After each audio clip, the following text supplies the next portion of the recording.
अस्सलाम वालेकुम। आज मैं आपको एक टोटका बताऊंगी कि गोश्त को हम ज़्यादा देर तक कैसे चला सकते हैं। ये मेरे पास बकरे का गोश्त है। चाहे आप बकरा ईद ले लें, चाहे वैसे लेकर आएं, तो हम इसको मैं जिस तरह बताऊंगी आप इस तरह फ्रीज करेंगे तो इंशाल्लाह ना इसका जायका ख़राब होगा ना कलर ख़राब होगा। तो ये मैंने बर्तन में गोश्त डाल दिया।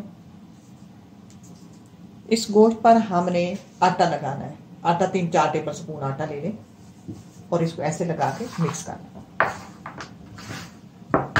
मिक्स करने के बाद अच्छी तरह मिक्स कर लें। मिक्स करने के बाद इसको 1 घंटा छोड़ देंगे। 1 घंटे के बाद इसको धोना है। अब 1 घंटे के बाद मिलते हैं। 1 घंटे बाद हम अपने गोश्त को धो लेंगे। पानी खोलेंगे और इसको ऐसे ऐसे करके धो के टोकरी में रख करेंगे।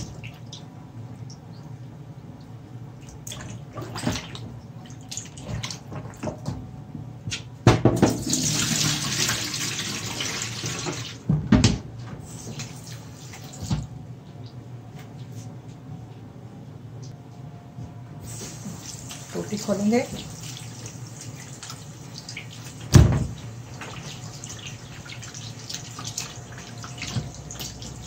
इसी तरह मैं सारा धो लूं।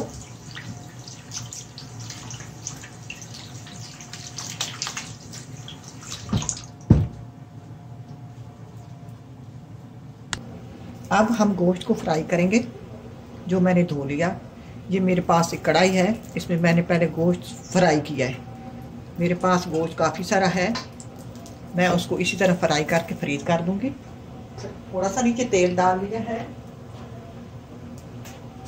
कि नीचे चिपक न जाए और हल्की आंच पे इस गोश्त को 4 से 5 मिनट फ्राई करना है।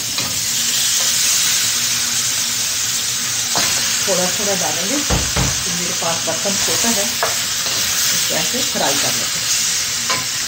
3-4 मिनट लगेंगे, ज़्यादा तेज़ आंच नहीं करनी, हल्की आंच पर। अब ये देखें नीचे के पानी बिल्कुल खुश्क हो गया, बस 5-6 मिनट लगे हैं, ज़्यादा इसको ज़रूरत नहीं है। अब ये सिर्फ इसका तेल है जो निकल आए। अब इसको उतार लेते हैं और किसी कपड़े पर फैला देते हैं या किसी बर्तन में डाल देते हैं। अब ये दूसरा इसी तरह फ्राई कर लेते हैं। अब ये मैंने बटर शीट बिछाई हुई है नीचे टेबल के ऊपर मैंने फैला दिया। गोश्त मेरे पास काफ़ी सारा है, रोज़े आ रहे हैं तो इंशाल्लाह हम इसको सेव कर देंगे, जिस वक्त ज़रूरत पड़ी बना लेंगे। तो हम शापर में डालेंगे, डालकर इसको रख देंगे। तो आप भी इस तरह ट्राई करना। अल्लाह करे आपको पसंद आए ये वीडियो। इसी के साथ इजाज़त चाहूँगी। अल्लाह हाफ़िज़।